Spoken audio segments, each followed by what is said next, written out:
Since I'm not particularly familiar with your thing of the week, Okay. there is no transition. Yeah. Leviathan. Ben. Leviathan, yes. So 1989 was kind of a weird year. Um, there were not one, not two, but three movies that were set deep underwater and they had to do with either aliens or monsters.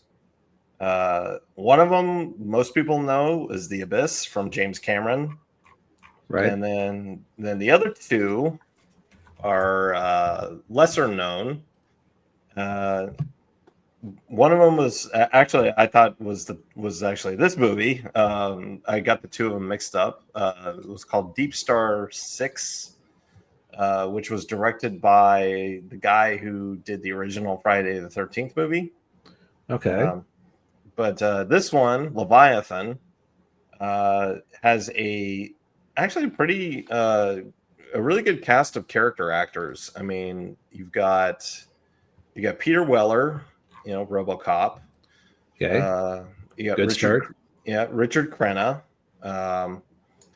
You got Daniel Stern, who was in the Home Alone movies. Ernie Hudson and Hector Elizondo. And so basically the long and short of this movie is it takes place in 2027, so a couple of years from now. And it's about this deep sea mining expedition in the Atlantic, just off the coast of Florida. They're mining for silver and other precious metals.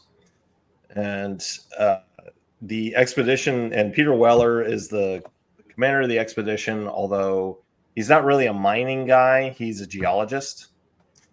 And so you can kind of tell, like, from the beginning, he's a little out of his element in terms of, like, what to do in given situations. Like the opening scene of the movie, one of the crew's suits malfunctions and he starts losing oxygen, and he's trying to, like, figure out what to do to help him out. And of course, the doctor, it's Richard Crenna's character, he's not there to help him out because he's one of these, like, big time, big shot doctors from the Mayo Clinic, and he, he's only there because something he developed got a lot of people killed. So he's kind of like doing penance by being on this deep sea mining expedition. And so, basically, like, so this movie it's like Alien and The Thing underwater. So it has, like, a lot of the same elements from Alien, where you have, like, these blue collar workers in a hazardous environment, and the dynamic between all of them, and they're all having to work together in this confined space, and they work for a soulless corporation that really doesn't care about them. And yeah, it's and then it's The Thing, because so what happens is Daniel Stern's character, his nickname is Six Pack. I don't know why they call him Six Pack, because maybe it's a reference to his alcohol problem. Probably, yeah. Did he look particularly buff? No, he didn't. Yeah, it was probably an alcohol thing, because what happens is they find an old Soviet ship, a sunken Soviet ship, and they go looking around for, like, all the records and everything. And as they're looking through, he does pilfer a flask. So, so yes, he probably does have a drinking problem. But when he does that, he unwittingly infects himself with some kind of virus, and it begins to mutate him into this creature.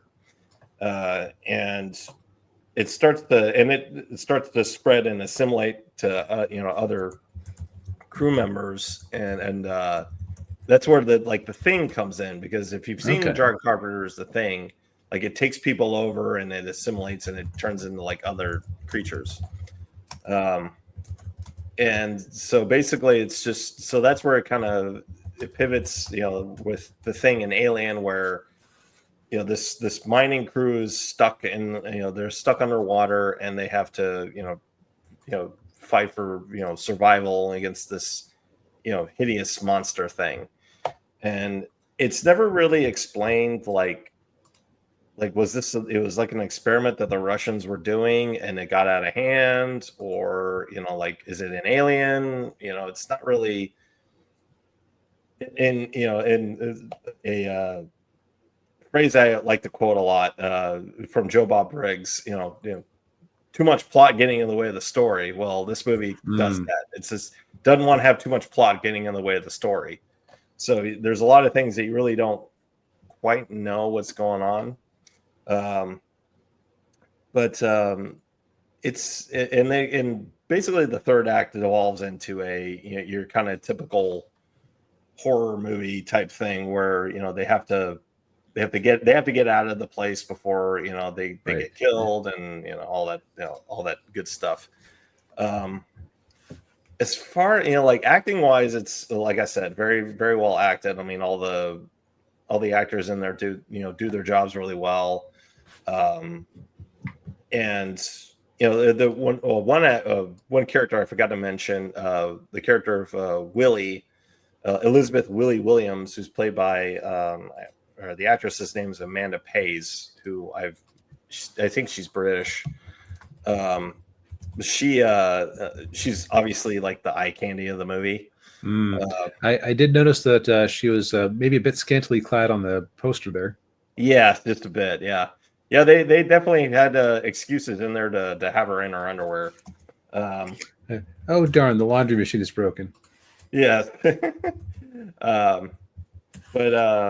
But yeah, it's not a horrible movie. It's certainly entertaining enough, but I will say for a movie that's a little over 90 minutes, it is kind of paced slowly, which is odd. Yeah, it's almost like they had this plot line, they had just had the story outlined for it, and it's like, okay, well, we gotta put a lot of filler in there. It's almost like they took the script for an episode of The Outer Limits and stretched it out to an hour and a half. Okay, so not a whole lot happens. No, not a whole lot happens. Although if you do want to watch it, though, it is worth it to see the last scene in the movie, which is I don't know if they're intentionally going for comedy with it or not, but they certainly, it was certainly funny. I won't say what happens, but it's like, oh, okay. But yeah, this movie is on Amazon Prime, in case you're interested. Well, cool.